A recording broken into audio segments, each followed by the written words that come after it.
មនុស្សច្រើនណាស់តម្រង់ជួរយូរហើយ ទិញវេបរួចហើយមិនបាច់តម្រង់ជួរទេដើម្បីឲ្យអ្នកលេងសប្បាយ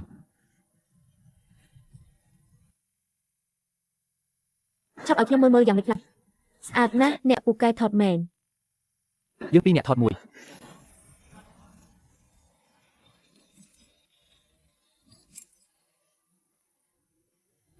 ចាំបន្តិចទិញមួយជូនជីវ័នយកទៅផ្ទះ ល្អអ្នកមើលទៅថាមានរបស់ណាដែលចូលចិត្តអ្នកក៏ទិញយកទៅផ្ទះទុកជាអនុស្សាវរីយ៍ដែរញ៉ាំលឿនទៅមើលរសជាតិយ៉ាងម៉េចនេះជាទឹកផ្លែឈើសុទ្ធមិនបាច់បារម្ភពីរឿងសារធាតុបន្ថែមទេ ល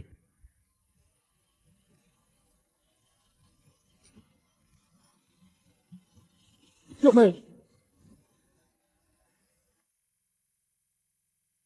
ឆ្ងាញ់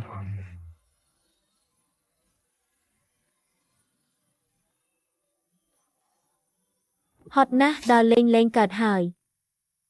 តែខ្ញុំត្រូវកក់សក់ងូតទឹកលាងមុខទៀតគិតទៅក៏ហត់ដែរ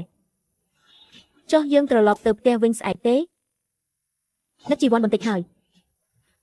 បើសិនអ្នកមិនចង់ដើរលេងទៀតទេចង់ទៅផ្ទះយើងនឹងទៅវិញអ្វីតាមតែអ្នកដឹងថាអ្នកដើរលេងមួយថ្ងៃហត់ហើយតែនៅត្រូវការឲ្យអ្នកហត់បន្តិចទៀត